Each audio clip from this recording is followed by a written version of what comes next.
Sucena, tem alguma coisa para falar, Sucena? Boa noite, presidente. Melhoras para o senhor. Tô vendo que o senhor já está recuperando, né? Eu que estou doente agora. Mas tá bom, faz parte. Eu que estou recuperando agora. Não, é. Só aquele convite que eu passei para o senhor, né? Para o senhor convidar a sua diretoria, os associados. Quem puder ir lá comparecer para ver qual vai ser essa nova forma de comunicação que a Faz Secretaria um de convite Finanças vai agora para fazer. todo o pessoal que está aqui. Eu vou, Faz eu um vou convite mandar ao aqui pessoal que no, está aqui. eu vou mandar no chat. É o seguinte, dia 22, né? Dia 22, às 10 horas da manhã, a prefeitura vai fazer o lançamento eu acredito que é um chatbot que eles vão lançar para melhorar e dar informação com os contadores sobre a Secretaria de Finanças. O prefeito tinha me ligado que era para mostrar uma ferramenta nova que eles iam testar. Eu até achei que era um sistema novo, mas pelo que eu entendi, não vai ser. Então, eu acho importante a gente ir lá, até para, pelo que eu vi, eles não estão pedindo opinião, vão mostrar, mas se a gente já sabe que não vai adiantar de nada, a gente já chega lá criticando, porque nós estamos aí há 5 meses esperando alguma coisa e não sai nada, né? Eu acho que é uma oportunidade que a gente precisa nos reunir, precisa nos ir, aparecer para poder ter voz, né? Porque não anda melhorando nada. É só isso, presidente. E melhora para o senhor. É no dia 22, 10 horas da manhã no às passo. 10 horas da manhã, lá no Pátio Municipal. Eu acredito que vai ser lá no sexto andar. Eu até ofereci para eles, se eles quisessem fazer aqui no auditório do CRC, eles ficaram de olhar, que eu pensei, será que é uma reunião fechada? Aí falou, não, quanto mais contador tiver, melhor. Eu falei, então, vamos convidar todo mundo. Então tá, beleza. Vou ficar Leandro, por o que é que aqui. tem para hoje?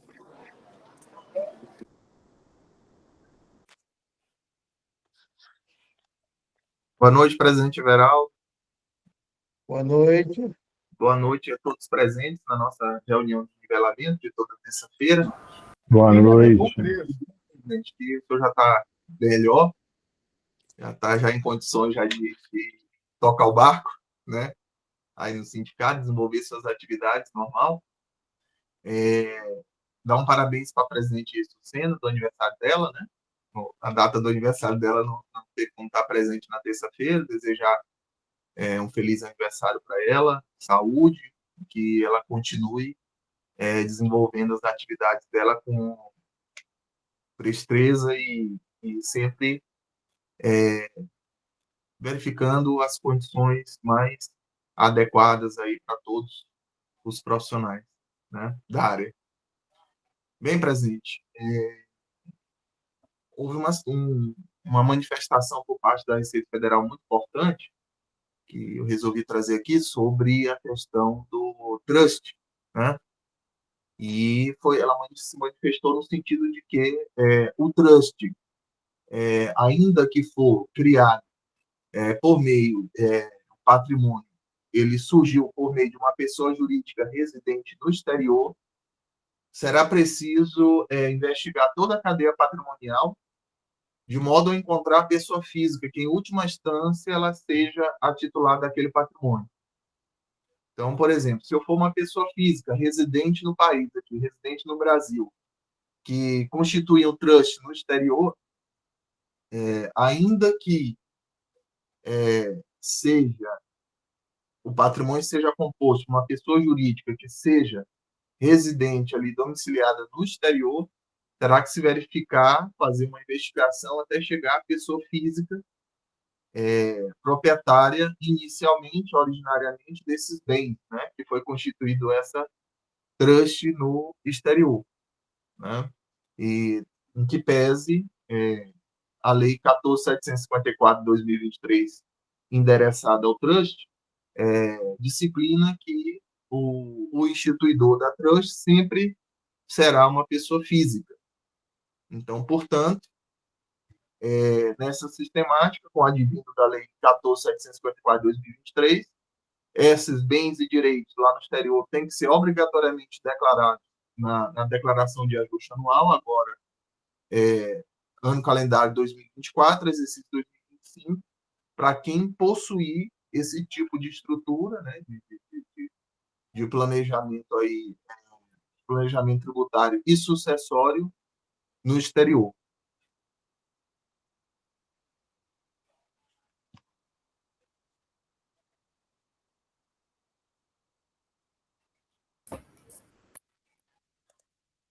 Uai, sumiu, Leandro? Ah, não, Leandro, ok, achei que você tinha problema de som, você tá. Não tá. Ninguém quer falar alguma coisa aí do trust, alguma coisa? Alguém quer fazer pergunta? Alguém quer fazer pergunta? Alguém quer fazer pergunta? Não, sinceramente, eu não entendi, foi nada. Repete para nós de novo. É assim, presidente, o trust, ele é uma modalidade, ele é uma estrutura jurídica, fazendo uma analogia aqui, como se fosse da holding, né? Só que o que ocorre? Vamos supor, uma pessoa física que residente no país, residente no Brasil, ela elege um administrador, né? Um administrador que é denominado trustee para administrar os bens dele lá no exterior, tá? Os bens dele lá no exterior. Então, o que acontece? Até então, não se tinha uma legislação clara sobre o aspecto da trust. Então, agora, com o advindo da Lei 14.754 de 2023, esse residente no país que tiver uma trust, que é essa estrutura jurídica, que nada mais é do que a junção do patrimônio, né, desses bens de capital que ele tem lá no exterior, para que um administrador lá no exterior, normalmente uma pessoa jurídica, ela administra é, esse bem para o instituidor, que é um residente aqui no país, até que esse instituidor chegue ao ponto de distribuir para os beneficiários, né? Os beneficiários aí pode ser os herdeiros, né? Pode ser os filhos desse instituidor, ou após o falecimento, né? Do instituidor, do criador dessa trust. Então, os bens eles ficam situados lá no exterior, né? Ficam mantidos no exterior. Então, assim, qual que é a sacada dessa estrutura jurídica? A sacada é o seguinte: quando até antes da Lei 14.704 de 2023, como não tinha norma clara, se a pessoa física que é residente no Brasil obtesse rendimentos ou um ganho de capital, por exemplo, de imóveis lá no exterior, esse rendimento não era tributado se mantido lá no exterior. E só ia ser tributado pelo regime de caixa quando distribuísse para ele aqui no Brasil. Então, qual que era a mecânica dessa estrutura? Ele mantinha o rendimento lá no exterior e nunca ia ser tributado. Nunca seria tributado. Agora, com a advindo da Lei 14.754 de 2023, além de você ter a obrigatoriedade de declarar esses bens situados lá no exterior na declaração de ajuste anual, você tem que tributar essa parcela ou de rendimentos ou de ganho de capital anualmente, a alíquota de 15%, em regra. Então, antes não tinha, antes do advindo da publicação da Lei 14.704 de 2023, não havia um tratamento tributário. Então, o rendimento, se o rendimento se mantesse lá no exterior, ele não era tributado. Então, acaba que a pessoa física residente no exterior, residente no Brasil, aqui não tributava esses rendimentos nem um ganho de capital.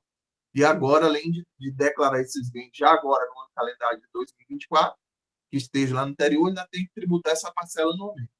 A alíquota de 15%.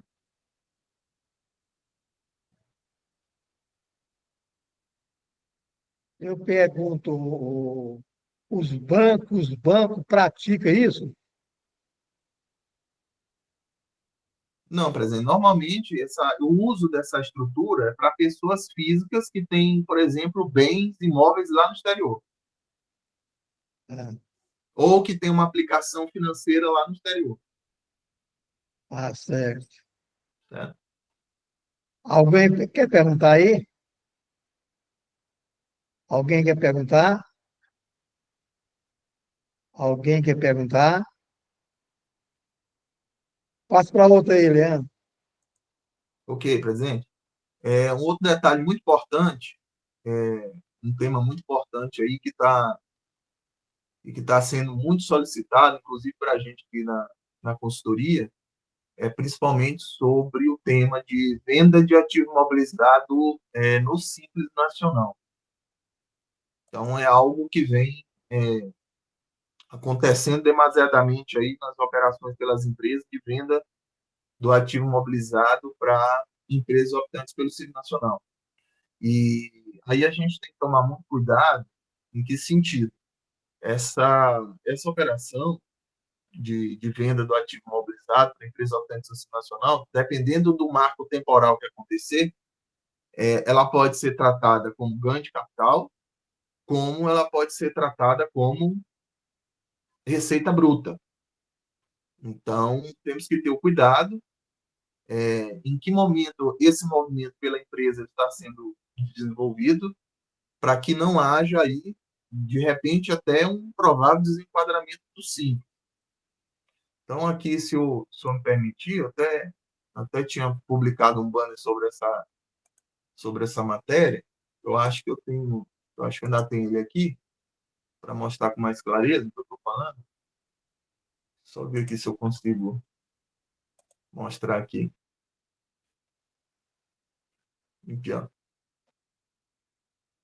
Então, o artigo 2º, parágrafo 6º da Resolução CGE 140 de 2018, ele precitou que as pessoas jurídicas optantes pelo Simples Nacional, elas consideram bens do ativo imobilizado os ativos tangíveis que estejam disponibilizados para uso na produção ou fornecimento de bens ou serviços, isso aqui é importante para caracterizar o ativo imobilizado, ou para alocação por outros, para investimento ou para fins administrativos. E aqui vem um grande detalhe, né? A grande condição. E cuja desincorporação ocorra a partir do 13º mês contado da respectiva entrada. Então, aqui a gente já tem que tomar muito cuidado, porque, dependendo de quando eu vender esse ativo imobilizado, ele pode ser tratado como receita bruta, lá no anexo 1, ou ele pode ser tratado como ganho de capital. Então, eu tenho que ter o documento fiscal ali provando a data de aquisição desse bem, e se porventura eu desincorporar ele, ou realizar essa alienação dentro de 12 meses, então eu vou tratar ele como o quê? Ele vai integrar a receita bruta do Simples Nacional, no anexo 1. Né? A lei complementar e a 123 de 2006 e a resolução CGSM, ela não trata em qual anexo teria que ser tributado, mas nós orientamos sempre a tributar no anexo 1, né, no anexo de comércio. Isso pode acontecer, por exemplo, com uma prestadora de serviço também, né? Não, como uma indústria, então não necessariamente pode acontecer só com uma empresa mercantil, pode acontecer com uma indústria ou com um prestador de serviço. Como a resolução ela não trata, a lei complementar não trata em qual anexo teria que ser tributado. No caso de ser tributado como receita, ou seja, se a alienação do imobilizado aconteceu desde 12 meses, nós orientamos a tributar no anexo 1. Se acontecer a partir do 13º mês da data de aquisição, aí isso é tratado como ganho de capital. Né? Aí só tem que tomar cuidado, porque se essa alienação ela acontecer dentro de 12 meses, dependendo do valor desse ganho, dependendo do valor dessa venda, porque aí não é o ganho, já vai ser a venda. Né? Então, dependendo do valor da venda e dependendo da receita bruta acumulada no ano calendário que essa empresa possuir, pode levar ao desenquadramento nacional. Ou, de repente, a exceder o sublimite de 3.600.000, né? Para ISS ou para ICMS, e um limite de 4.800.000, dependendo da realidade do momento de cada empresa em relação à receita bruta acumulada no ano calendário corrente, né? Dentro do ano. Então, é algo que realmente está acontecendo muito essa situação nas empresas, e às vezes a empresa ela não está sabendo lidar com essa situação. Então, às vezes, por conta de 2 meses, né, um exemplo, para chegar no 13º mês de aquisição, a empresa realiza a alienação daquele ativo imobilizado e aquilo ali é tratado como receita bruta e aí tem consequências, né? Às vezes, o aumento ali da faixa, né, da carga tributária, porque aquela receita faz ao pular para a próxima faixa do anexo. Então, tem essas situações, tem que ficar atento na venda do ativo imobilizado.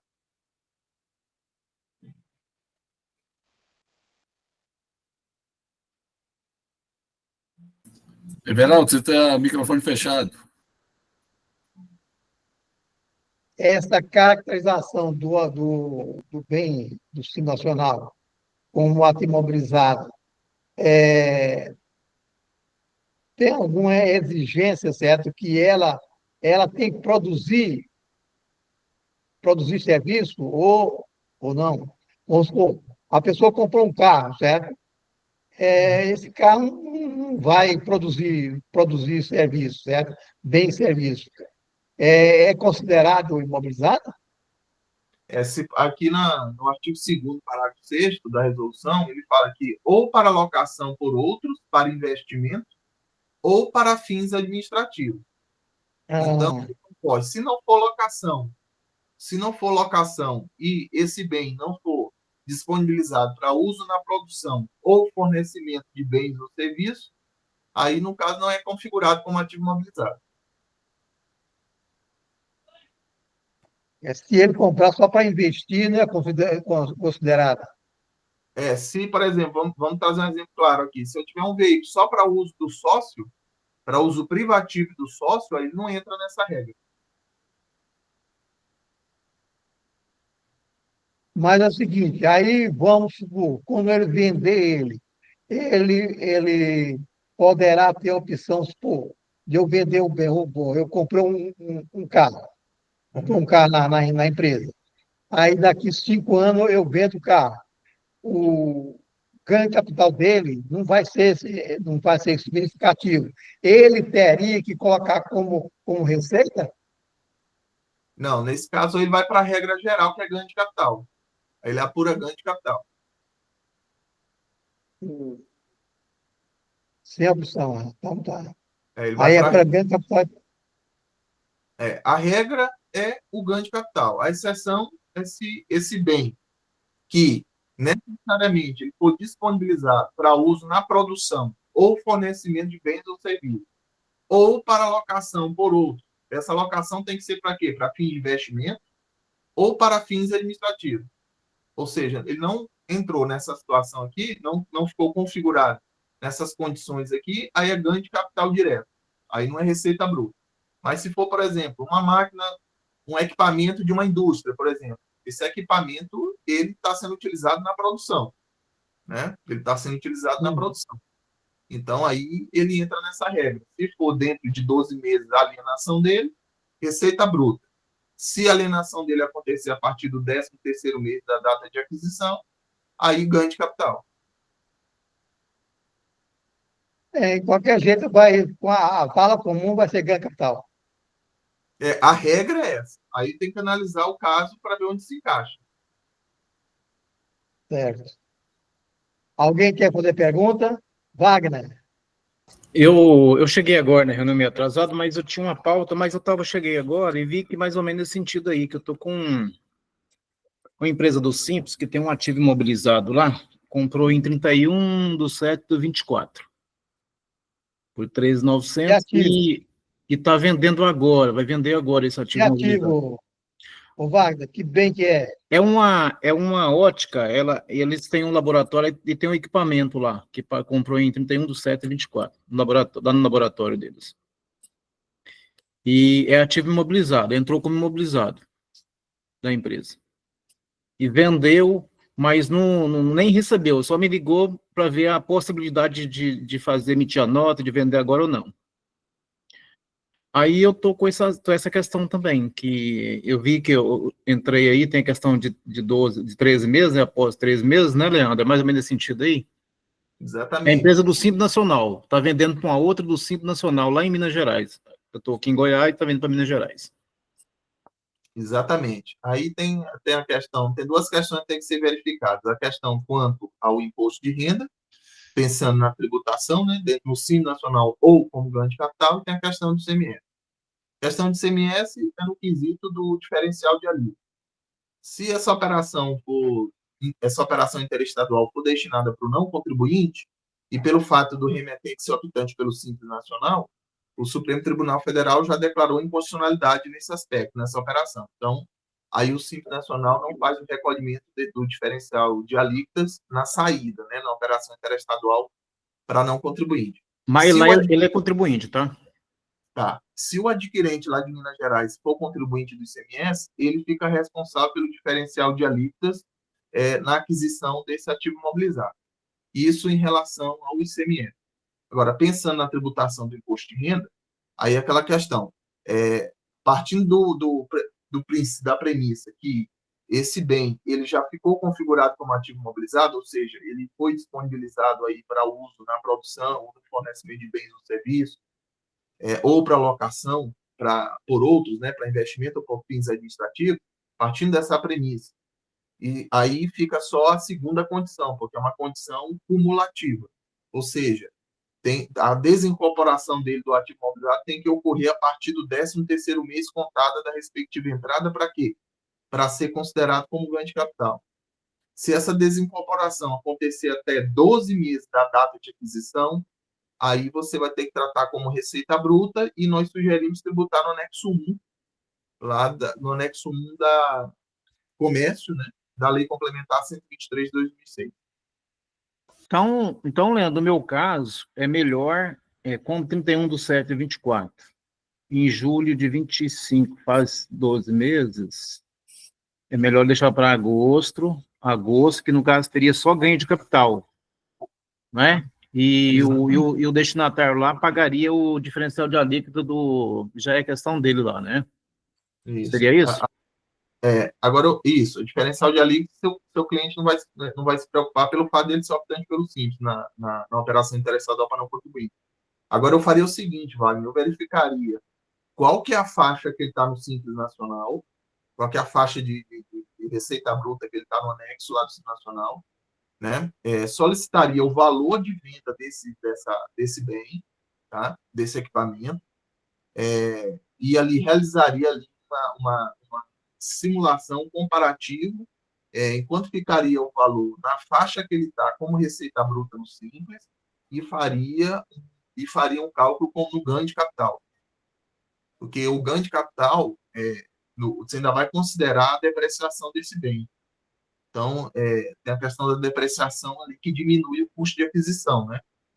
Então, assim, eu ainda faria esse comparativo para verificar a melhor situação, porque tem que ver qual que é a faixa que ele está lá no Simples Nacional. Por exemplo, se ele estiver na primeira faixa, no anexo 1, então, de 0 a 180 mil, ele está pagando 4%, né? Então, aí, dependendo do valor dessa máquina, dependendo do valor desse bem, já compensaria tributar ele como receita bruta, dependendo da faixa que ele tiver lá no Simples, né? Então, eu faria esse comparativo só para mim chegar nos dois valores. Aí, lógico que para isso a gente precisaria da venda, do valor da venda do bem, para fazer esse comparativo, e o valor da depreciação. Saber da vida útil desse bem, saber o valor da depreciação para ver quanto que daria de ganho de capital e qual o valor que daria em cima, tributando como receita bruta. Perfeito, eu já tenho um norte a seguir agora, eu já estou mais seguro com relação a essa situação aí.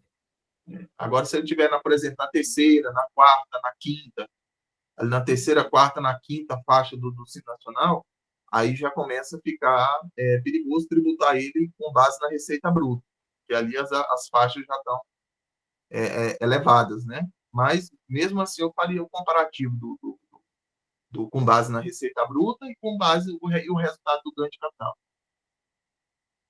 Então, o problema também, Wagner, tá, de levar porque quando o de lá comprou, você terá que emitir a nota fiscal para entregar, ué. Não, Veraldo, a nota vai ser emitida. O CFOP já tem um CFOP certinho para emitir, tá? Só a questão é esperar esse tempo aí correto para diminuir a tributação, o valor do tributo. Vai esperar e não vai entregar a máquina agora, não? Não, aí é melhor ele esperar um pouco, que o negócio deles ainda tá, o cara ainda tá, Está parcelado Então, a tá. máquina. É melhor esperar Pronto. para fechar o negócio lá. Júlio. E lembrando, Wagner, que o ganho de capital até 5 milhões é 15%, tá? Ok. Próximo, Leonardo. Leandro. Não entendi, presidente? Próximo. Ah, tá. Wagner, quer falar? É o seguinte, como eu cheguei atrasado, eu tenho uma pauta, tem duas pautas, viu? Mais duas pautas, viu, Verônica? Só que tiver um Pode falar. tempinho, você me dá. Pode falar.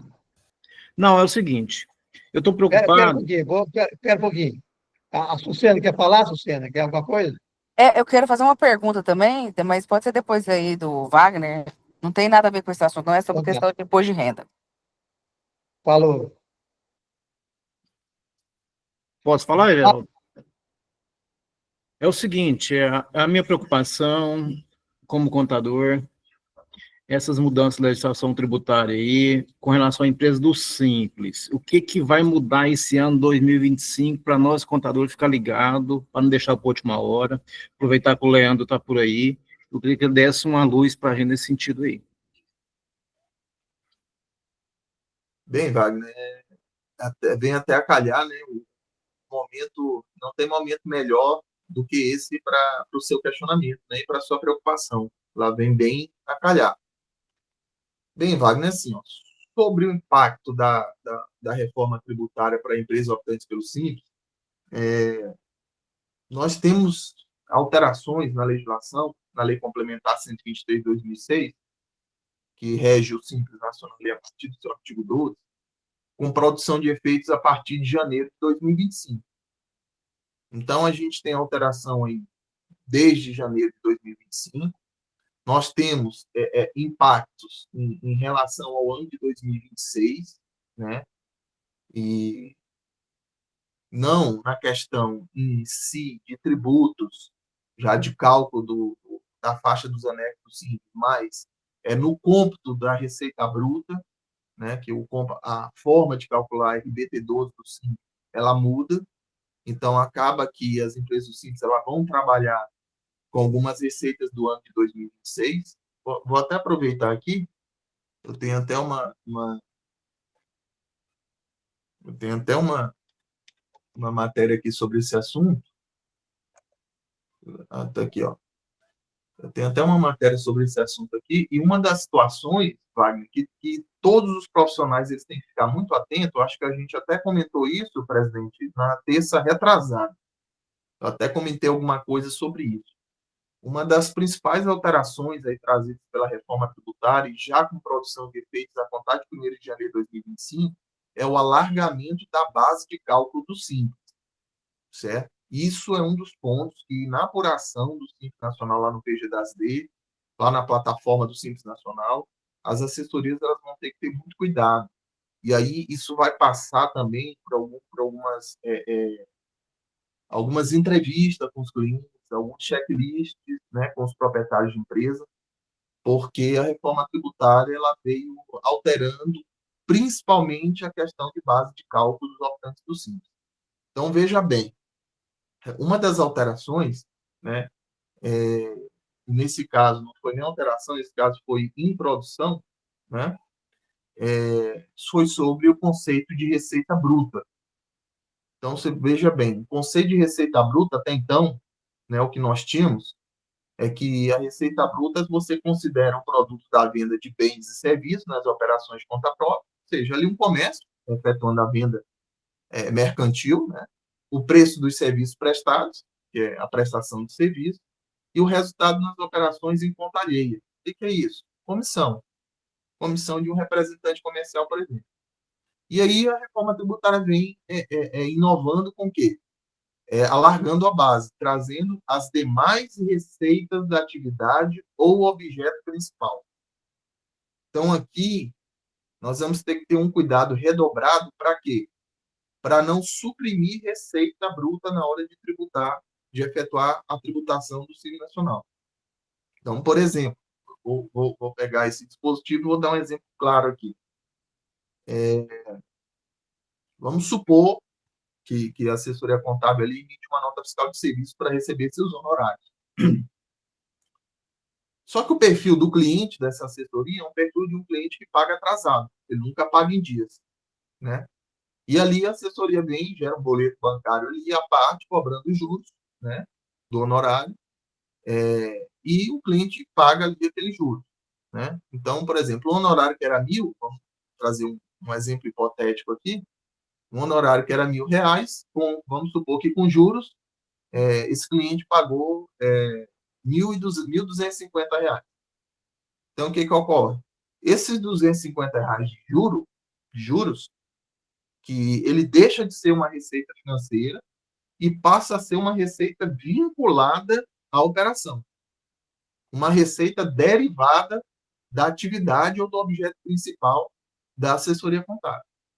Significa dizer que os juros cobrados do cliente pelo atraso no pagamento do honorário, ele vai entrar no cômputo, ele vai integrar a receita bruta do Simples Nacional. Então, hoje, se você for na resolução CGSI 140/2018, ela não traz juros como base de cálculo do Simples. Mas, se você for observar a introdução, a alteração no parágrafo 1º do artigo 3º da Lei Complementar 122/2006, ela já traz esse alargamento da base de cálculo e com produção de efeitos a contar de 1º de janeiro de 2025. Esse é um exemplo que eu estou dando. Mas olha outro exemplo que a gente precisa ficar atento. Se eu dei um exemplo de um honorário, né? Agora, por exemplo, vamos pensar no representante comercial. Hoje, um representante comercial, quando é rescindido o contrato pelo contratante, há ali uma multa, uma indenização por essa rescisão contratual, né, do representante comercial. Então, hoje essa indenização não é tributável, mas agora vai passar a ser tributável. Então, ela vai integrar a receita bruta do Simples. Então, por exemplo, quem assessora representante comercial hoje tem que tomar cuidado. Por quê? Porque se houver uma ruptura aí do contrato e houver essa indenização, que hoje não emite nem nota fiscal, então se ocorrer essa indenização por conta do contratante, por cláusula prevista no contrato de prestação de serviço entre as partes, essa indenização ela já vai ser tributada também ali no PG das D, ali, quando você estiver apurando o Simples Nacional. Então, você vê, são situações ali, e isso aí você pode estender para um comércio que vende mercadoria em grande escala e esse pagamento foi feito por atraso e você vai cobrar juros sobre isso. E um detalhe, esses juros cobrados do pagamento em atraso, vai ser necessária a emissão de um outro documento fiscal eletrônico, chamado nota de débito. Por que isso, Leandro? Porque a primeira nota fiscal de serviço original já foi emitida. Como você vai tributar os juros, você precisa de um documento fiscal, ou seja, você precisa de uma obrigação acessória para poder mostrar para o fisco a tributação desse valor. Qual o valor que vai incidir a tributação de IBS e CBS, por exemplo, na reforma tributária, com a vigência da reforma tributária. Então, você vai ter mais um documento fiscal, mais uma obrigação acessória, à parte para emitir e para cobrar esse juro.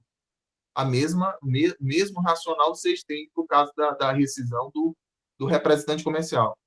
Um outro exemplo, por exemplo, uma imobiliária. A imobiliária ali administra bens de terceiro e na hora que ela recebe a comissão, ela recebe o pagamento com atraso.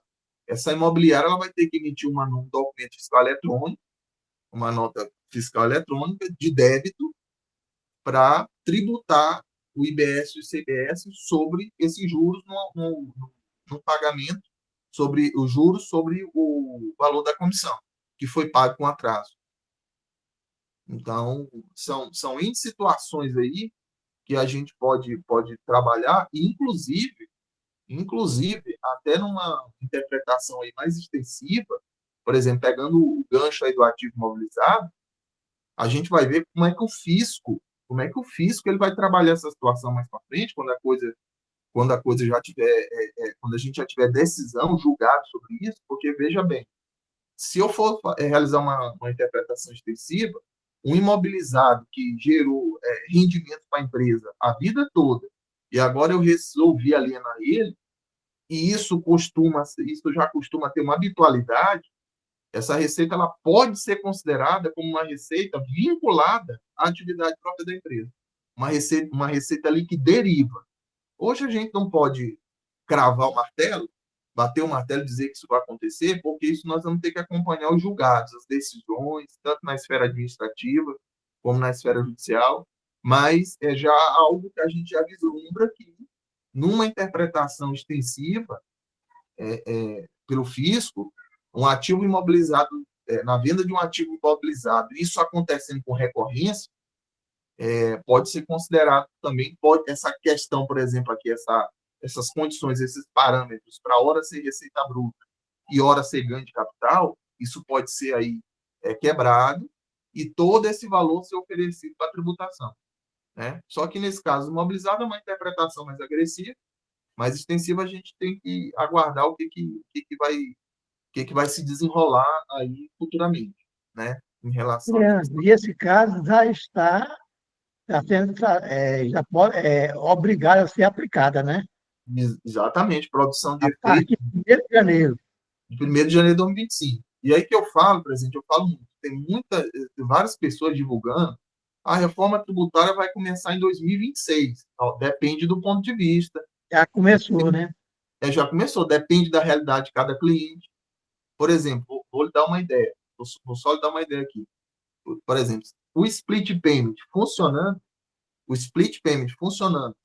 ainda que seja o inteligente ou que seja o offline, o que eu tenho que entender? O fluxo de caixa das empresas ele já vai ser atingido de um jeito ou de outro. Por quê? Porque vamos supor, hoje a receita que entra no caixa da empresa entra uma receita total. Ou seja, ela ainda vai pensar, ela ainda vai ter, vamos um exemplo aqui, ela tem até o dia 20 do mês seguinte para pagar. Ela tem até o dia 20 do mês seguinte para pagar. E se ela não pagar, ela sabe que ela ainda pode parcelar. E esse parcelamento ela vai levando até dezembro. E se for uma empresa do Simples Nacional, desenquadra, ela ainda pode fazer em janeiro. O problema é que o split payment, o que ele vai acontecer? No pagamento, na liquidação financeira, que seja por meio eletrônico, ou seja, um Pix, um TED, um boleto bancário que tem alguma chave que possa fazer essa relação, o tributo já vai subir direto para o fisco, para a Receita Federal e para o Comitê Gestor do IBS. Significa dizer o quê?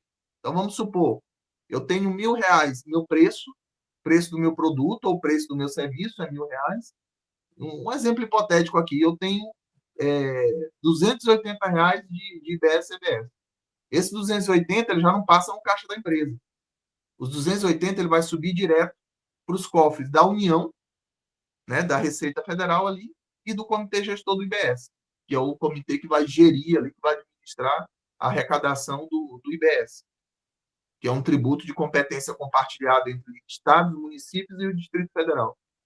Então, já começa... Então, assim, se isso vai acontecer, eu preciso de planejamento. Planejamento se faz antecipadamente. Certo? Então, assim, tem que tomar muito cuidado em qual ótica que eu estou observando, qual que é o perfil do meu cliente, o que ele vai precisar. Esse exemplo que eu dei aqui é um exemplo de ordem de desenquadramento, que traz a conotação ali de exceder o limite de 4.800.000, de exceder o sublimite de 3.600.000. São alterações que desagam nessas consequências. Mas, por exemplo, nós temos alterações também desde janeiro de 2025 de ordem societária. Por exemplo, administrador equiparado, de fato, de direito. É um administrador que não está no papel, mas na prática ele administra outra empresa. Aí a Receita Federal, identificando isso, a receita bruta dos dois CNPJs vai somar, e se ultrapassar 4.800.000, enquadra do Simples. Então, vou dar um exemplo. Eu tenho um sócio, um titular de uma empresa do Simples Nacional, e ele faz parte do quadro societário de uma holding. Desculpa, faz parte do quadro societário da holding, não. Ele é administrador de uma holding na prática. Ele não configura ali nos atos constitutivos. Ele não está presente no quadro societário, mas na prática ele é administrador lá na holding. O que vai acontecer? Receita Federal identificando isso, ela faz o somatório da Receita Bruta Global, ultrapassou 4.800.000, desenquadra essa fiducia. Aí a pessoa fala assim, Leandro, mas como que ela vai identificar isso? Ora, uma hora ou outra esse pagamento vai passar pelo banco. Passando pelo banco, nós já temos aquela obrigatoriedade de transmissão pelas instituições financeiras do PIX para a pessoa física superior a 2.000 e para a pessoa jurídica superior a 5.000. Então, cruzamento é o que não falta para a Receita Federal chegar nessa condição. Mas aí são situações que a gente tem que ficar atenta justamente por isso. Eu tenho que entender os marcos temporais da reforma tributária para mim me localizar, me situar com o cliente, com o acessório, para saber quais são as consequências para ele. E o que eu tenho que formalizar para ele para evitar qualquer desgaste com o cliente. Qualquer consequência com o cliente a nível dessas situações. Né? Leandro, e quem vai fazer esse cruzamento chama-se o quê? Máquina, né? A Receita Federal ela tem esse aparato eletrônico, né, para fazer isso. Tem a Decred, né, que é a declaração lá do cartão de crédito, tem um envio que as instituições financeiras são obrigadas a enviar, por exemplo, os PIX, né, as transações eletrônicas aí superiores a 2.000 para pessoa física, superior a 5.000 para pessoa jurídica. Então, hoje facilmente a Receita Federal chega nisso, sem ela ter que ir lá na empresa fazer uma fiscalização em loco, que isso aí não é comum, isso acontecer. Então, por auditoria eletrônica, ela chega nessas questões. Mas o que é importante da gente absorver daqui, presidente e Wagner, é o seguinte, é eu saber que isso existe para mim me preparar, para mim formalizar as orientações para o cliente, para que não haja ali nenhum tipo de desgaste, para que não haja uma ruptura de contrato com o cliente, para que não haja nenhum tipo de situação dessa magnitude com o cliente. Então, a reforma tributária já começou para o Simples Nacional desde 2025. Agora, dependendo da ótica que você vê, por exemplo, para a empresa do lucro presumido, para lucro real, né? Aí você começa ali já em janeiro de 2026, mas 2025, 2026 e 2027, quando você faz uma análise profunda, ela já tem impacto para a empresa optante pelo Simples também. Por exemplo, 2027, o cálculo de janeiro de 2027, eu tenho que calcular os 12 meses antecedentes ao mês anterior ao período de apuração. Ou seja, eu vou trabalhar com faturamento de 2026. Ou seja, o RBT12 não se calcula como se calcula hoje, que é o mês anterior ao período de apuração. Vai ser os 12 meses antecedentes ao mês anterior ao período de apuração. Então, ali acaba que contempla, abrange faturamento de 2026. Na prática, o que isso representa? Qual que é a implicação prática disso? Ora, se eu vou sumir com o faturamento lá de trás, a faixa de receita bruta do meu cliente no Simples, ela pode aumentar ou ela pode diminuir.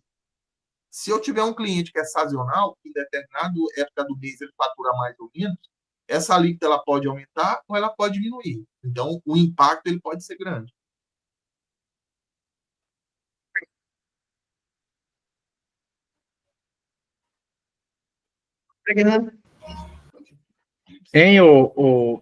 Pelo que o Leandro comentou, muitas empresas do Simples Nacional vai ter que repensar, às vezes, e partir para o lucro real, né, Leandro? Pelo que você está falando aí, né? Na verdade, o que acontece, o Wagner? A estratégia, a questão estratégica, ela vai cada vez ficar mais evidente, vai cada vez ficar mais necessária. Por quê? Vou te dar um exemplo. Quando eu falo estratégia, no sentido de planejamento aí, de planejamento estratégico e tributário antecipado, porque você veja bem, até algo que eu já comentei aqui. A reforma tributária ela promete que a apuração do Simples Nacional ela será assistida. Significa dizer o quê? Se você pensar hoje na declaração de imposto de renda de pessoa física, você digita o GOV lá, a senha do GOV, né, e alguns dados, não é 100% ainda, mas a tendência é que fique. A maioria dos dados, os dados de rendimentos tributáveis, de despesas médicas, ela já vem automaticamente para as fichas da declaração. A reforma tributária, ela promete uma apuração assistida nesses moldes, nesses contornos, para o PG das leis, para a plataforma do Simples. Significa dizer o que isso na prática? À medida que a empresa vai emitir nota fiscal de venda, um banco de dados, a plataforma governamental, essa plataforma do Simples, ela vai sendo alimentada. Ao ponto que quando virar o mês, dia 1º, dia 2, dia 3, dia 4, sei lá, até antes do dia 20, vai ter um botão lá, apurar DAS. Algo assim, apurar DAS. Você vai clicar lá no botão apurar DAS e vai subir o documento de arrecadação do Simples Nacional. Então, você vê que assim, os processos operacionais eles vão ficando secundários. Então, a assessoria ela vai ter que entrar na parte estratégica. É lucro real? Vamos ver a realidade, vamos ver a margem de lucro dos produtos do cliente. É lucro presumido? Vamos verificar a margem de lucro para saber, antes de qualquer coisa, se é interessante lucro presumido ou não. Então, um outro detalhe que tem que ser observado. O PIS e COFINS já é extinto em janeiro de 2027. O que eu tenho que pensar? Ora, a atratividade do lucro presumido ela está no PIS e no COFINS, que é 3,65. 0,65 de PIS e 3% de COFINS. O PIS e o COFINS sendo extinto a partir de janeiro de 2027, qual a atratividade de continuar no lucro presumido? Esse é um ponto 1. Ponto 2. Eu vou começar a trabalhar, pensar em não cumulatividade. Hoje, uma empresa do lucro presumido, Wagner, ela não está preocupada com crédito. Ela não se preocupa com crédito. Uma empresa do lucro presumido. Com a reforma tributária, ela vai se preocupar. Por quê? Porque a CBS substitui o PIS e o COFINS. E a CBS ela é regida pelo princípio da não cumulatividade. Então, as empresas vão ter que se preocupar com as aquisições delas, os créditos, para poder abater no débito. Então, ela vai ter que conhecer de crédito. E outro detalhe, o Simples Nacional, vou chamar aqui híbrido, que é uma modalidade, uma inovação que a reforma traz para o Simples Nacional, para poder tentar manter ele no mercado, tentar manter ele sendo um pouco competitivo, porque a reforma ela veio drasticamente aí, prejudicando o Simples Nacional. Inclusive, tem até um outro projeto de lei complementar aí rodando à parte, paralelamente, para ver se dá mais uma força, principalmente, inclusive, aos profissionais os profissionais intelectuais, né, de natureza regulamentada, advogados, contadores, administradores, médicos veterinários, né, biomédicos, arquitetos, engenheiros, porque mesmo com a redução de 30% das alíquotas da carga tributária, ela ainda vai ficar substancialmente pesada, né, para os profissionais de atividade regulamentada. Então, você vai ter que entender essas situações para pensar numa provável migração. A tendência é que o lucro presumido ali ele fique um pouco obsoleto e que você fique com duas opções, com o Simples Nacional com os novos tributos por dentro, ou com o Simples Nacional com os novos tributos por fora, ou o lucro real. A tendência é essa, porque o lucro presumido ele deixa de ser atrativo. Mas sempre pensando nessa questão, trabalhando com antecedência, para você poder formalizar ali com o cliente orientações, porque vai ser necessário tomadas de decisão, junto com o proprietário da empresa. E não são poucas, viu? Porque você veja bem, tem dentro dessas alterações, por exemplo, tem um cronograma aí apertando. O que você optava pelo Simples Nacional dentro de 1º a 31 de janeiro do ano, essa opção vai passar até o último dia útil de setembro do ano calendário anterior. Ou seja, vai apertar. Eu não vou manifestar a opção pelo Simples de 1º a 31 de janeiro do ano calendário corrente. Eu vou ter que fazer essa opção em setembro do ano anterior.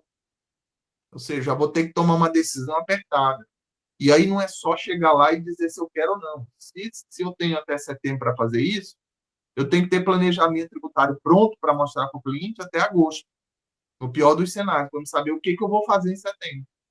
Para não trabalhar no escuro. Né? E uma outra situação. Leandro, Ah, vamos supor, pelo que você está falando aí, ó, a partir de 2 de janeiro de 2027, os hospitais vão exigir nota fiscal do lucro real para aqueles unipessoal que presta serviço para eles. vai, na verdade, o presidente, a maioria dos segmentos eles vão precisar de documento fiscal para tomar crédito. Não é só o hospital, não. Pois é, mas eu estou falando hipoteticamente agora. Sim. Os hospitais, os médicos hoje, todos os hospitais admitem os médicos, certo, emitindo nota fiscal como Simples Nacional, né? E é Uhum. unipessoal. Então, a partir de janeiro de 2027, ele vai ser obrigado a ser lucro real para ele poder pegar esse crédito, né? Não, dependendo, ele pode ser optante pelo Simples Nacional, só que recolher os tributos novos da reforma tributária, o IBS, CBS, por fora do Simples Nacional, por fora do regime unificado, para que o hospital possa tomar crédito.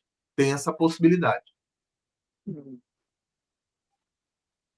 Aí eu fico com imposto de renda, contribuição social, INSS patronal e Mas será que vai ter vantagem? tem que botar no papel, tem que botar no papel, É, mas assim, tem segmentos que vai ser vantajoso. Tem segmento que se você ficar com todos os tributos por dentro do Simples Nacional, devido à posição da cadeia dessa empresa ali, na cadeia produtiva ali, se ela for uma empresa B2B, ou seja, uma empresa que a posição dela está no meio da cadeia, ela vai precisar recolher por fora. Ela vai precisar recolher por fora. Se ela não recolher por fora, ela não se mantém no mercado em questões de preço, em questões de competitividade, porque ela não vai conseguir concorrer com o lucro presumido, com o lucro real, ou com o Simples Nacional que está com os tributos por fora do Simples Nacional, está por fora do DARF. Então, por exemplo, no caso do hospital, provavelmente o hospital ele vai exigir que esse prestador de serviço ele esteja com os tributos novos por fora do Simples. Para quê? Para fornecer o crédito na maior alíquota possível. Porque se ele tiver no Simples, ele até fornece. Só que ele vai fornecer o quê? O equivalente ao que ele paga nas faixas do Simples. E o que ele paga equivalente às faixas do Simples é irrisório, perto da alíquota que a reforma tributária vai trabalhar. Que hoje a gente trabalha com em torno aí de 28,6% a 30%.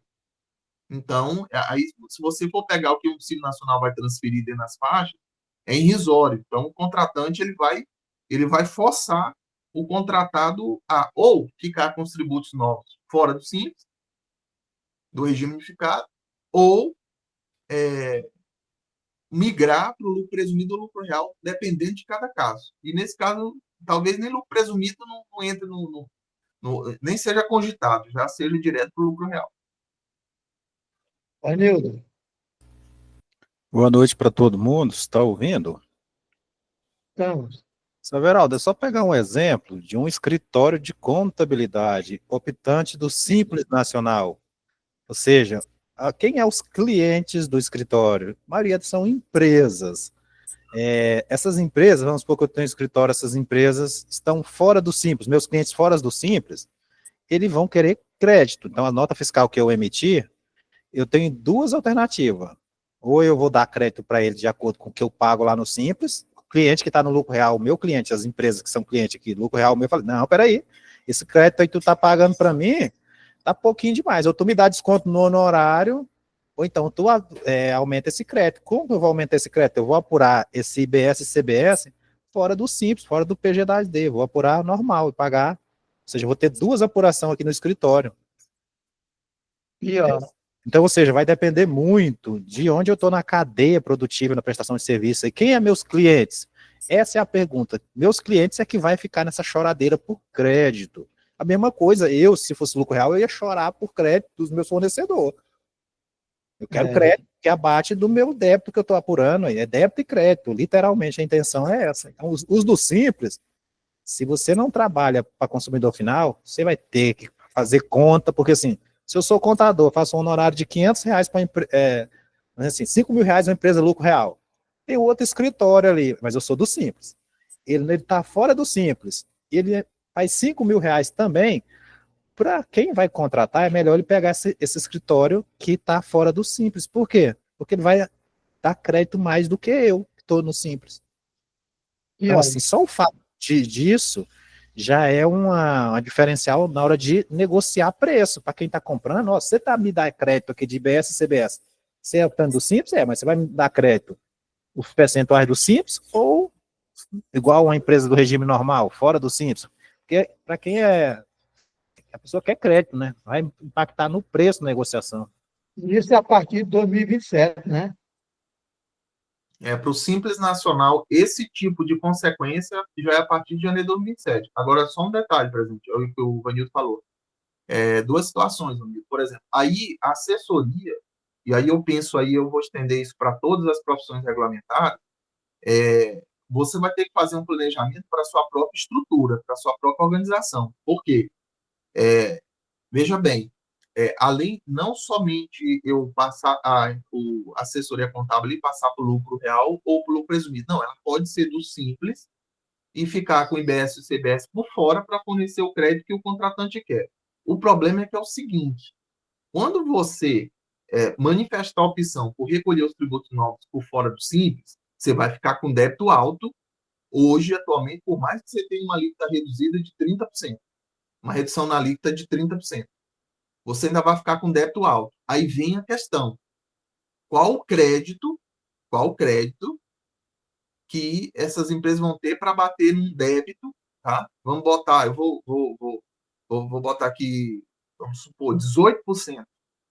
18% na saída. Isso eu estou colocando porque, assim, vamos pegar aqui 28,6% e reduz 30% de 28,6%. Vou chutar aqui, 18%. Você vai ficar com débito, ainda que reduzido, você vai ficar com débito alto. Você vai ficar com débito alto. E será que você vai ter crédito para bater 18%? Então, vamos pensar, será que sua despesa com água, com luz, o licenciamento do software contábil que você utiliza, somando isso tudo, vai ser suficiente para bater um crédito, um débito de 18%? Esse é o primeiro ponto. Porque quando você manifestar essa opção, você não vai manifestar só para o cliente que te pediu. Você vai sair com os tributos novos para toda a tua receita. Para toda a tua receita da organização. Esse é um ponto. E outro detalhe, tá? Uma coisa também que eu estou ouvindo tem muitos profissionais, principalmente pela internet, falando, e até de maneira equivocada. Não é porque eu atendo o consumidor final que eu vou desprezar o crédito. Cada empresa vai ter que verificar seu fluxo de caixa e sua realidade financeira. Porque, por exemplo, vamos dar um exemplo. Se eu for uma pizzaria normalmente atende o consumidor final. Mas, na realidade dela, ela vai precisar de crédito para bater no débito dela, na realidade dela, no fluxo de caixa dela. Então, não é regra. Não é porque eu atendo o consumidor final que eu vou desprezar o crédito. Eu vou ter que analisar o perfil de cada segmento econômico e de cada perfil de fluxo de caixa de cada cliente. Porque, dependendo, eu não vou poder desprezar o crédito, ainda que ele atenda o consumidor final. E te digo mais, a gente está conversando dessas alterações aqui, mas tem alteração de toda a magnitude. Por exemplo, vou só te dar vou só te dar um exemplo aqui em relação ao ISS, por exemplo. Hoje, se você trabalhar com o segmento imobiliário, assessorar uma imobiliária, o ISS sobre a comissão sempre vai ser devido no local do estabelecimento prestador. Sempre. Sempre vai ser devido. Então, se eu tenho uma imobiliária sediada em Goiânia, eu recebi a comissão, o ISS sempre vai ser devido para Goiânia. Com a vigência da reforma tributária, essa comissão, o IBS, eu não vou nem falar o CBS, porque o CBS é a União Federal, pouco importa. Mas o IBS, que é de competência compartilhada entre Estado, município e Distrito Federal, ele vai ser devido no local do destino. Só que a comissão, que hoje é devido para o local do estabelecimento prestador, ela vai ser devida para o ente onde o bem está situado, onde o bem que está vinculado a essa comissão está situado. Ou seja, significa dizer que na hora que eu estiver apurando o Simples Nacional, por exemplo, de uma imobiliária, eu vou ter que ter essa noção de onde esse bem vinculado a essa comissão está situado para me saber direcionar o IBS. E ponto 2, eu tenho que entrar com... assessoria, eu tenho que entrar com estratégia. Por exemplo, vamos supor que o bem imóvel lá que deu causa ao rendimento de comissão, ele está lá em Uberlândia. A alíquota lá de Uberlândia é maior do que a daqui de Goiânia. O CBS e o IBS lá em Uberlândia é maior do que o CBS e o IBS juntos daqui de Goiânia. Aí vem aquela questão, compensa a imobiliária atender um cliente lá de Uberlândia? Aí vem a parte estratégica, aí vem o planejamento. Então, assim, é uma das questões que a gente já vem chamando a atenção há algum tempo, do seguinte, é de você se antecipar. E como a reforma ela traz um viés aí financeiro, um viés financeiro e estratégico, as questões operacionais elas vão ficando em segundo plano, você vai ter que saber a essência para você poder assessorar o seu cliente. Porque dependendo do segmento que você assessorar, a assessoria ele vai ter bastante dor de barriga e tanto em relação à nota fiscal, documento fiscal, estratégia, apuração de tributo, melhor regime tributário, se fica no Simples, com todos os tributos por dentro, se fica com o Simples com os tributos por fora, se migra para o presumido, se migra para o real. Outro detalhe, hoje empresas que desoneram o PIS e o COFINS pelo produto ser monofásico, com a extinção do PIS e da COFINS, não tem mais monofasia. Não existe mais monofásico. Então, eu varejo e atacado exceto bebidas frias, porque bebidas frias também pagam, aí é bifásico, mas tirando isso, farmácia, autopeças, tudo atacado varejo não desonera. Isso aí já vai cair por terra, porque o PIS e o COFINS é extinto. Então, assim, tem que ter planejado, tem que se antecipar essas questões. Outro detalhe aqui que eu vou mostrar aqui, que eu vejo pouca gente falando, que também vai ser um divisor de águas aqui no Simples Nacional, por exemplo. Olha só para você ter uma ideia da magnitude. E também produção de efeitos para 1º de janeiro de 2025. É o artigo 3º da Lei Complementar 123 de 2006, no parágrafo 19. Olha só o que ele fala. Para fins do disposto nessa lei complementar, devem ser consideradas todas as atividades econômicas exercidas, as receitas brutas auferidas e os débitos tributários das entidades de que trata o CAPT. Aqui essas entidades é o quê? Sociedade simples, sociedade empresária, empresário individual, são esses que ele está querendo se relacionar. E o artigo 18A. O que é o artigo 18A? O microempreendedor individual. Ainda que em inscrições cadastrais distintas ou na qualidade de contribuinte individual, em um mesmo ano calendário. E isso aqui com produção de efeitos para 1º de janeiro de 2025. Esse tema aqui quase eu não estou vendo ninguém falar. Então, olha só o que isso aqui significa. Veja bem, aqui ele está falando o seguinte, aqui ele está evitando a falta de propósito negocial. O que ele está dizendo aqui? Olha, se você fragmentar suas operações em 3, 4 CNPJ para continuar no Simples Nacional, eu vou somar tudo. Eu vou somar todas. Olha só para você ver a magnitude. Ou seja, eu posso ter 4, 5, 6 CNPJ distintos. Mas se eu fragmentei só para mim continuar com as 5 dentro do Simples, ele vai somar as 5. Aí outro detalhe. Aí ele fala assim, ou na qualidade de contribuinte individual em um mesmo ano calendário. O que é esse contribuinte individual aqui? O que ele está se referindo? Ele está se referindo principalmente ao MEI aqui, que é algo que a Receita Federal também, a Lei Complementar 214 de 2025, ela só trouxe à tona o que a Receita Federal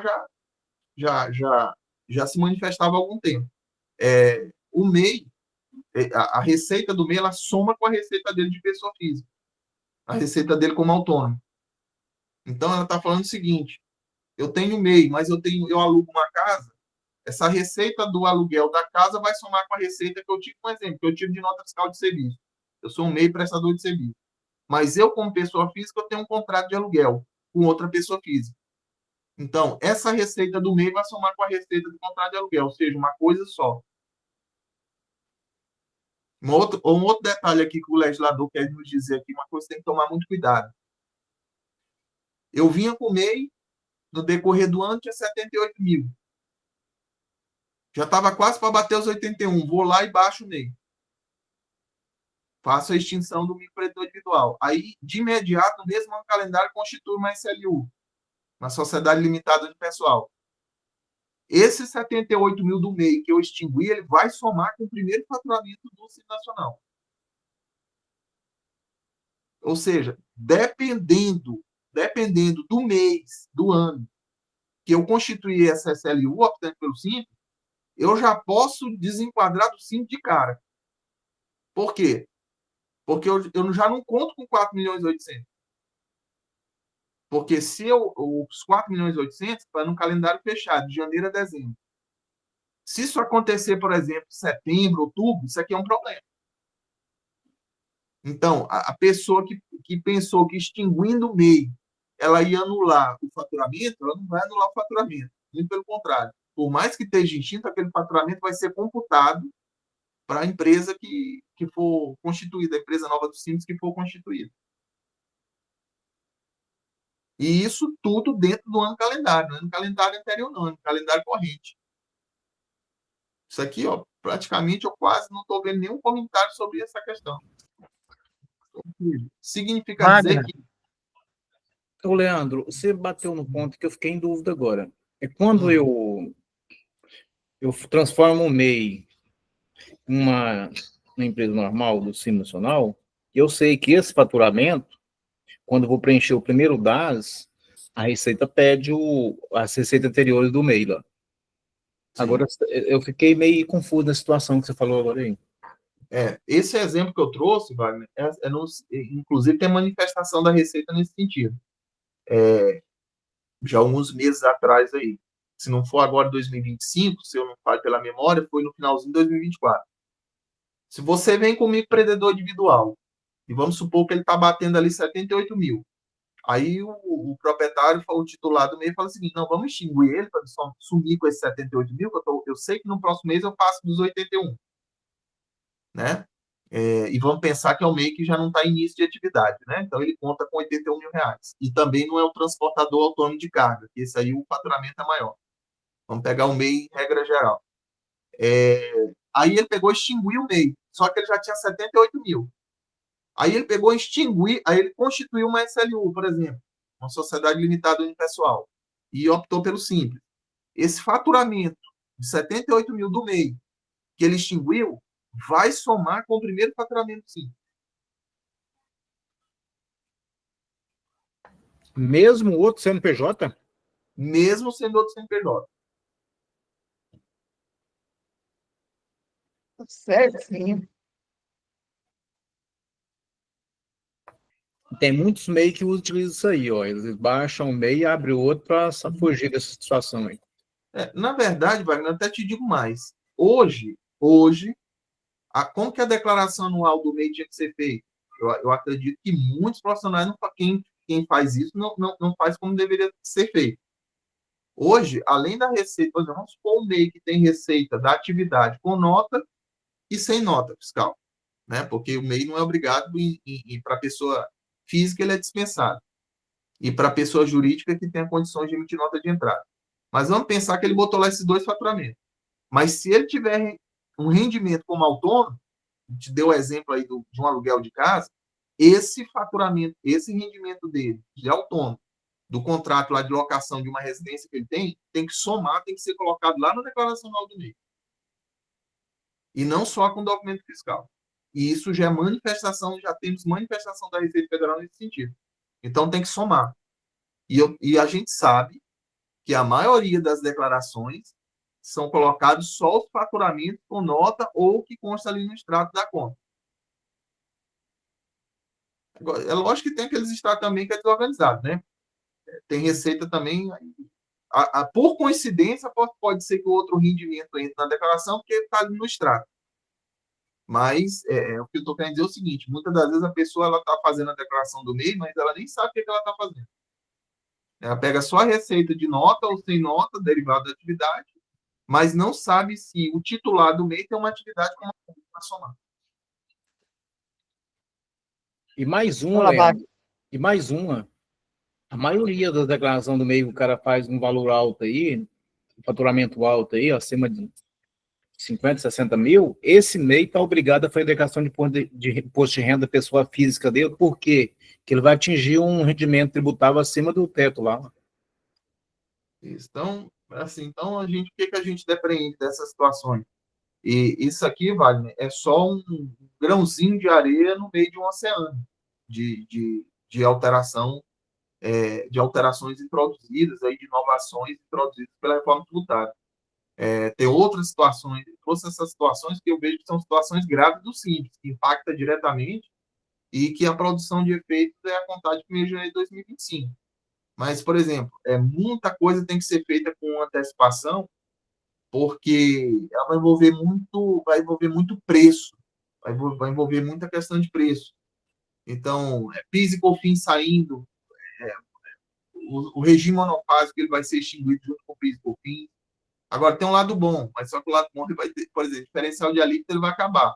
Só que vai demorar porque tem uma rampa aí de transição, um período de transição, que vai ter que lidar com os tributos novos e mais o ICMS e o ISS até 2032.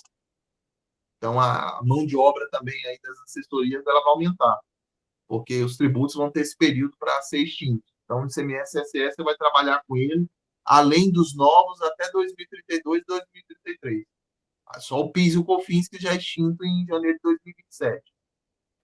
Então, aí você tem que tomar cuidado com o quê? Com notas emitidas em dezembro de 2026, por exemplo, e que você ainda não recebeu. Aí você tem que saber se quando você receber, tá, a nota foi emitida em dezembro de 2026, mas eu opto pelo regime de caixa e recebi o rendimento só em fevereiro de 2027, mas o PIS e o COFINS já extinguiu. Qual que é o tributo? É o tributo novo ou é o tributo antigo? Então, são situações que você vai ter que saber fazer para não vir lá no conta corrente do ECAC valores DARFs para o seu cliente pagar.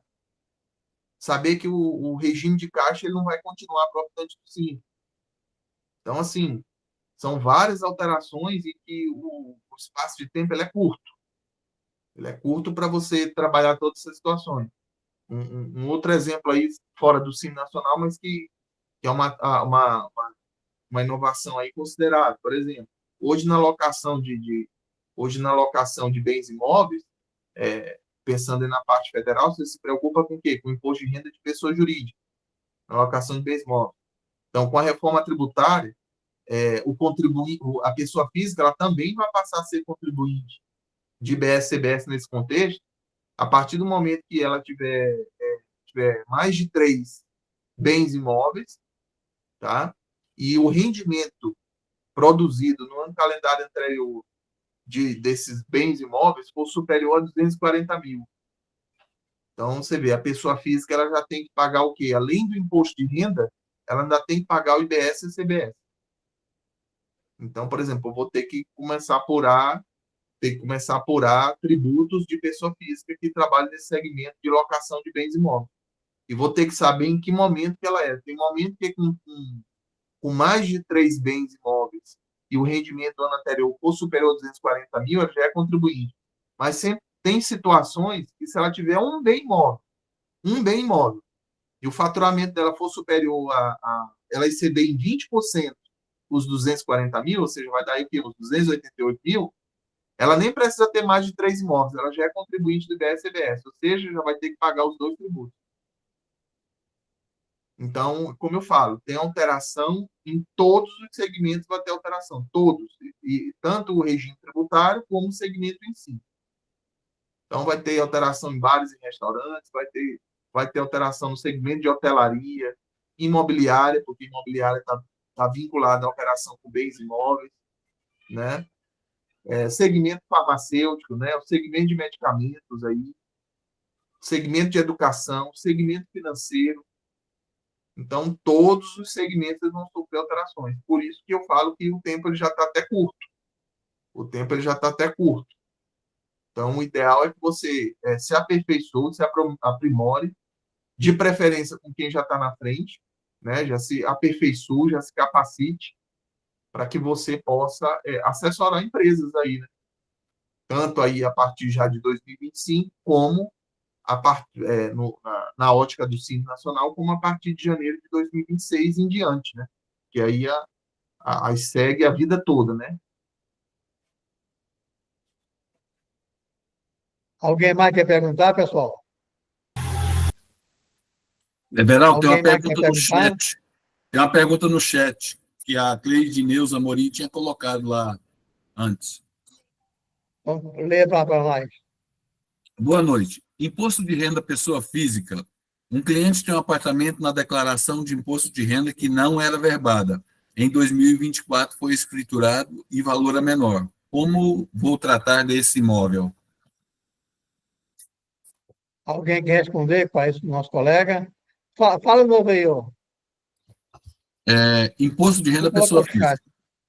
Um cliente tem um apartamento na declaração de imposto de renda que não era verbado. Em 2024 foi escriturado em valor menor. Como vou tratar esse imóvel?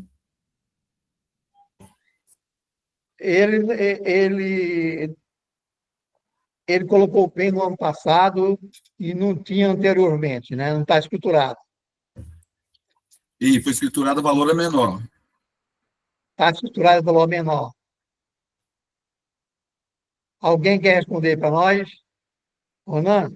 A pergunta está no chat. Se quiser abrir o chat para dar uma olhadinha, para ver melhor.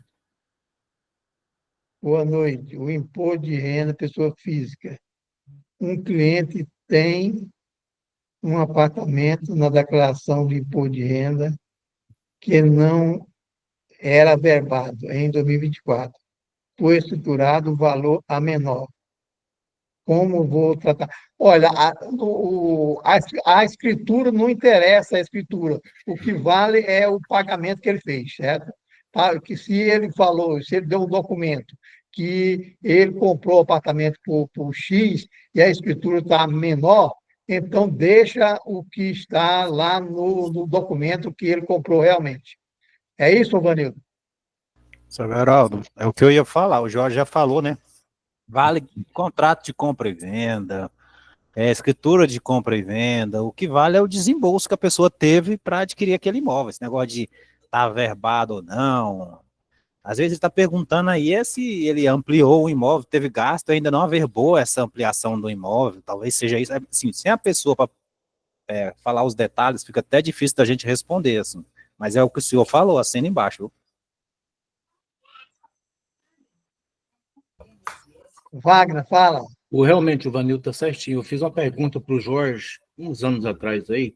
Eu comprei um apartamento em dezembro de 28, dezembro de 24. Desculpa, dezembro de 14. E passei o dinheiro para a pessoa. Ele só foi escriturado em fevereiro do próximo ano. Aí o Jorge, fiz a pergunta para o Jorge, não. Você deve sim informar na sua declaração, porque se desembolsou o dinheiro, foi nesse ano aí que se desembolsou, que você informa na sua declaração de imposto de renda. O que importa é a transação financeira que foi desse período. A pergunta da pessoa aí não ficou bem clara, mas parece que ele está querendo saber. Mas é isso mesmo. É isso mesmo, Wagner. Alguém mais que tem pergunta?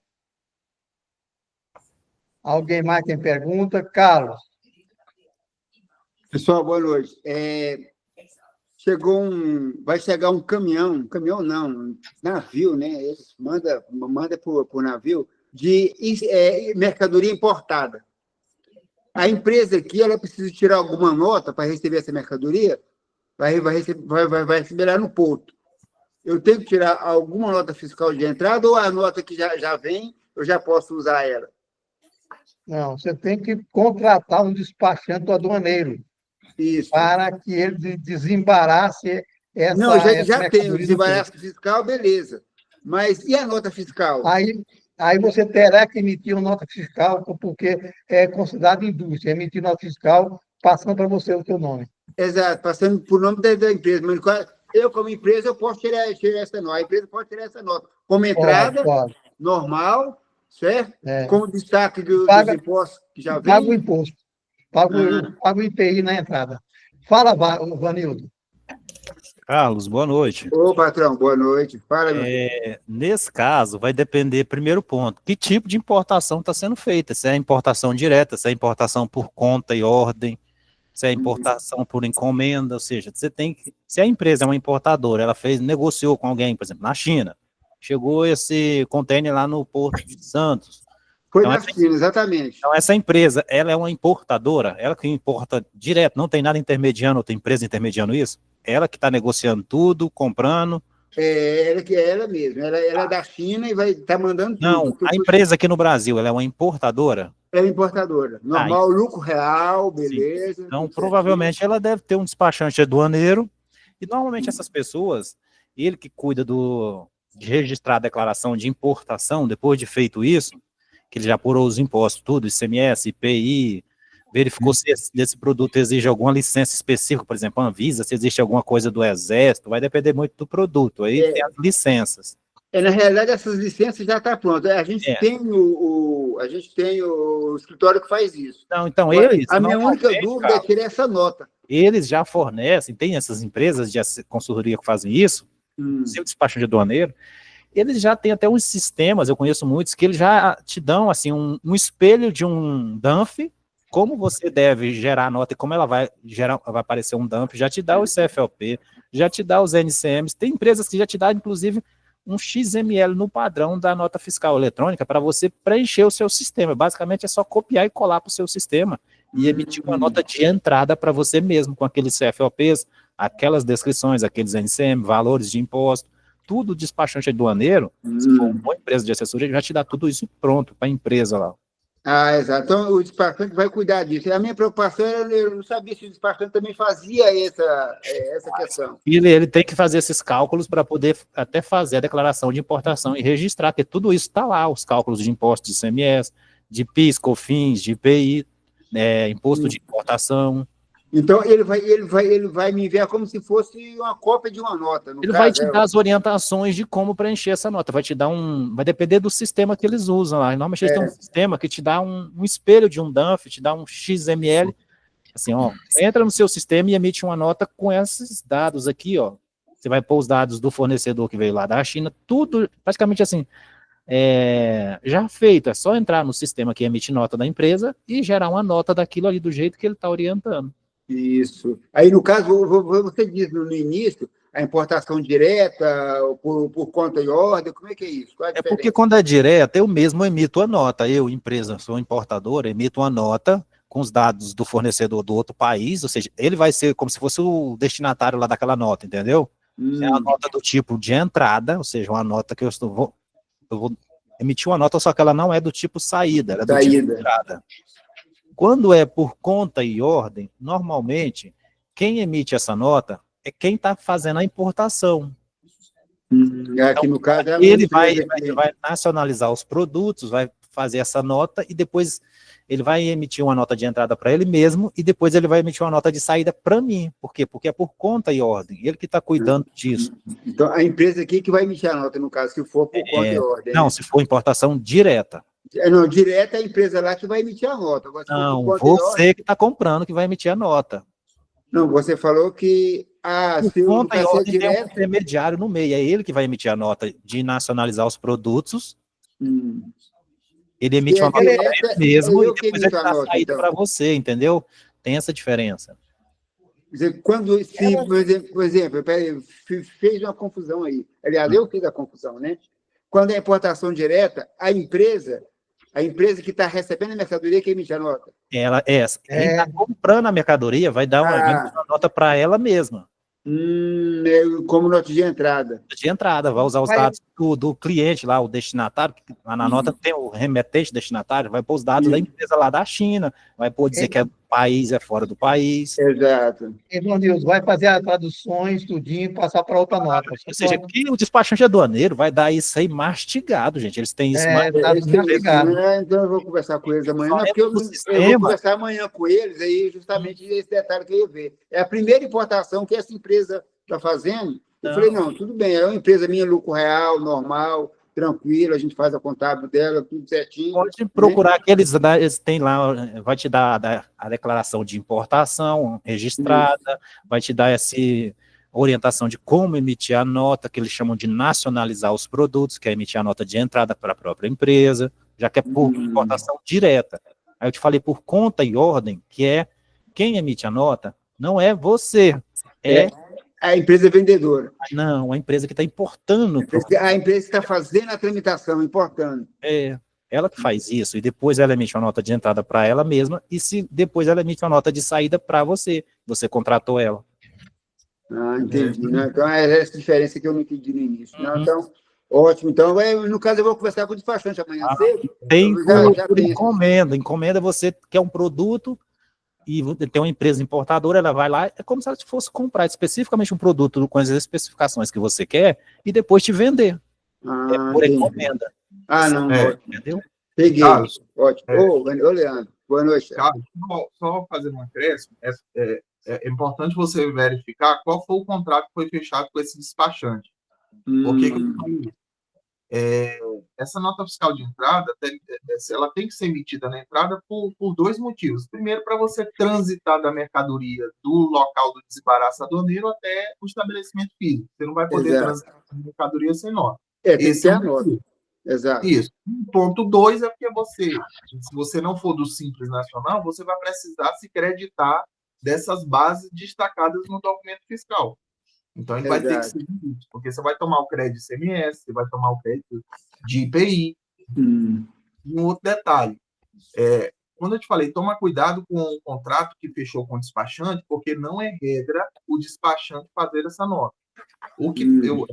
Isso eu posso te falar porque eu vivenciei isso na prática. Uma empresa fez uma importação da China, ela era uma importadora direta, só que o que acontece? O despachante, ele não emitiu essa nota fiscal de entrada para ela. Exato, não fez. Ele encaminhou para ela a declaração de importação, e quem acabou fazendo a nota fiscal de entrada, né, dessa entrada de importação, foi a própria empresa que fez na base de cálculo do ICMS. Por quê? Aí ficou como uma importação direta, né? Importação direta não restava dúvida, já era uma importação direta. Já era, né? O seguinte, que não é regra que o despachante vai emitir essa nota fiscal pela empresa. Exato. O despachante, eventualmente, nesse caso, a nota ela foi emitida no estabelecimento da empresa, ela que emitiu a nota fiscal lá. Isso. E para poder compor a base de cálculo do ICMS, para poder pagar o ICMS, se você não pagar o DARI, o produto ele não é liberado do pátio. Tem que ser. E outro detalhe, cada dia que o produto passa no pátio, você paga um aluguel da estadia daquele produto lá. Vai chegar amanhã, nós já vamos tirar já. E por que eu estou te falando isso? Porque no frigir dos ovos, nesse caso, o despachante ele não emitia nota. E a empresa, ela não tinha condições técnicas, ela não sabia emitir essa nota fiscal de entrada de importação para chegar na base de cálculo do ICMS e recolher o ICMS para liberar a mercadoria. Então, nesse caso, como nós prestávamos consultoria jurídica tributária para essa empresa, a gente acabou auxiliando ela nessa emissão da nota fiscal de entrada da importação, porque senão já tinha 2 dias, o produto estava lá no pátio, ela já estava pagando 1 dia já de aluguel, pela estadia do produto lá, e eles não conseguiram desenvolver a nota, conseguiu chegar na base de cálculo do ICMS para emitir a nota e conseguir pagar o ICMS para retirar o produto de lá. Então, assim, tem que ver até que ponto que foi fechado, qual é o escopo desse contrato com o despachante. Porque você já tem que preparar ela para quê? Para não passar de 1 dia, para não pagar o aluguel lá da mercadoria no pátio. Dependendo do contrato, ela mesma vai ter que emitir essa nota fiscal de entrada da própria empresa. O que vai chegar para ela é uma declaração de importação, e lá vai ter as bases de cálculo, mas a base de cálculo do ICMS, dependendo da empresa, vai ter que montar essa base de cálculo do ICMS, ela não vai vir pronta nessa declaração de importação. E parece que é 4% só essa importação? 4%. Que tributo? O ICMS, quando ele vem, o imposto de importação, o ICMS é 4%?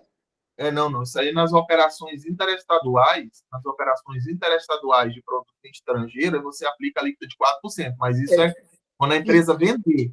Isso na venda, exatamente. Mas será o valor, no caso que vai vir também, vai vir só 4%? Porque eu não posso apropriar mais do que isso, que eu estou vendendo só com 4% e ela vai ser vendida também como importação para outros estados.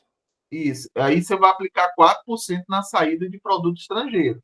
Exato. Agora, o ICMS no desembaraço aduaneiro, você vai pagar a alíquota dele, normal, Isso. a alíquota dele do produto, que pode ser a modal de 19%, ou pode ser uma alíquota específica, e se de repente o produto for ICMS-ST, você vai ter que pagar o ICMS-ST também. Esse também depende do produto, né? Depende do produto. Se não for submissão tributária, você paga só o ICMS lá, só a alíquota normal. Você não paga por toda a cadeia.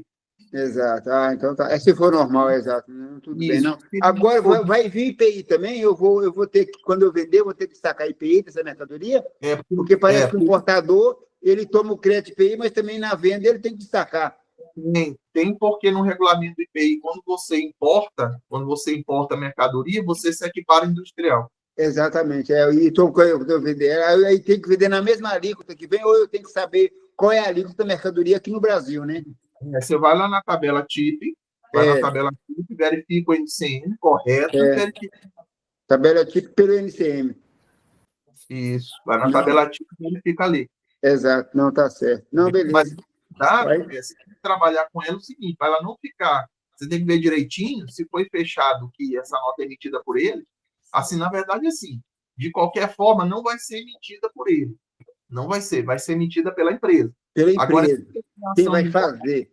Essa declaração de importação que vai chegar para ela, você tem que ver nos moldes que ela vai chegar. Por quê? Nesse caso eventual que eu te falei da empresa, que importou, inclusive ela importou até roda de transpaleteira da China. Aquelas rodinhas de transpaleteira. Roda pequena. Esse documento ele não veio preparado para você saber a base de cálculo do ICMS para pagar o ICMS lá. Porque se você não paga esse DARE do ICMS lá, a mercadoria não é liberada de jeito nenhum. De jeito nenhum. Aí se não pagar, não sai, né? Aí vem um outro problema. O aluguel do pátio, cada dia que a mercadoria fica parada lá. Vai chegar amanhã, a gente já quer fazer isso de amanhã para depois, para não ficar, né? Exatamente. Não está certo. Não, valeu. Vanildo, alguma observação? Bom, vamos lá. Primeira observação. Nunca é o despachante aduaneiro que vai emitir a nota.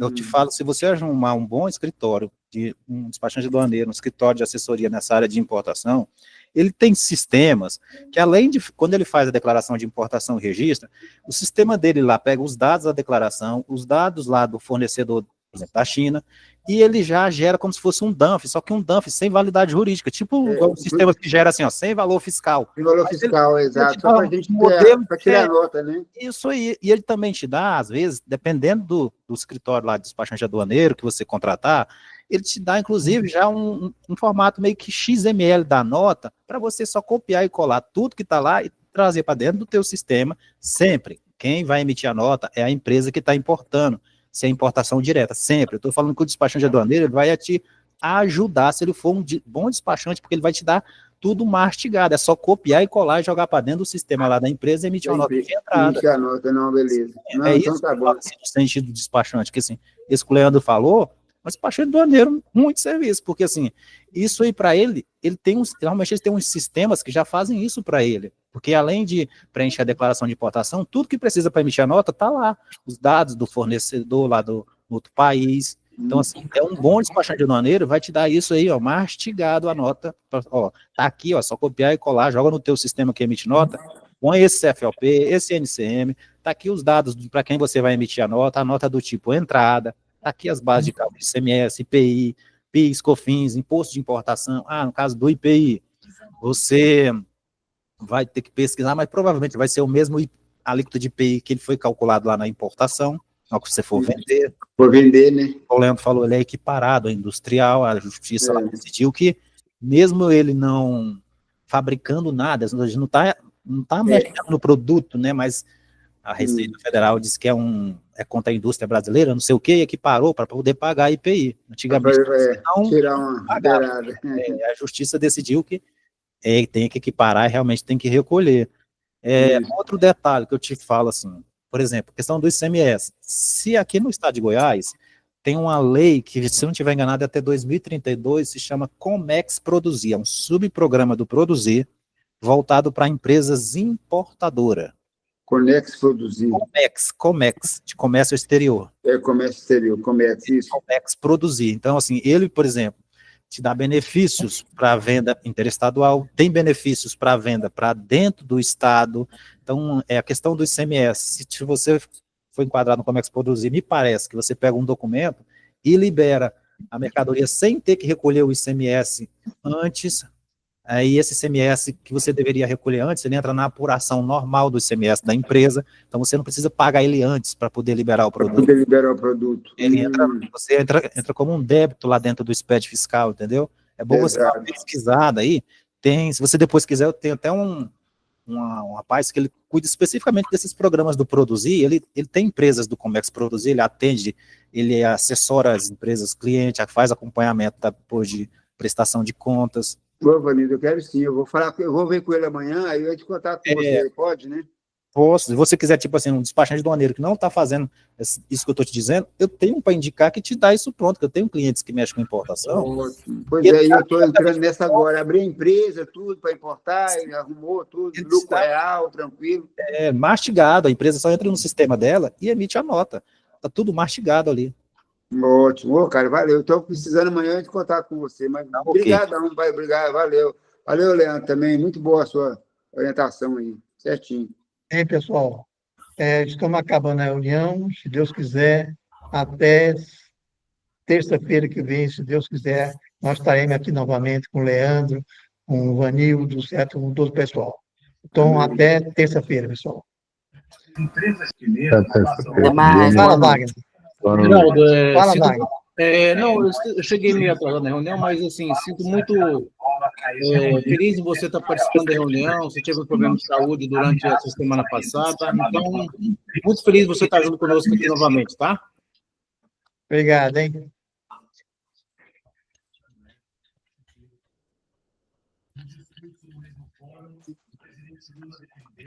Boa noite. Boa noite. Boa noite. Boa noite.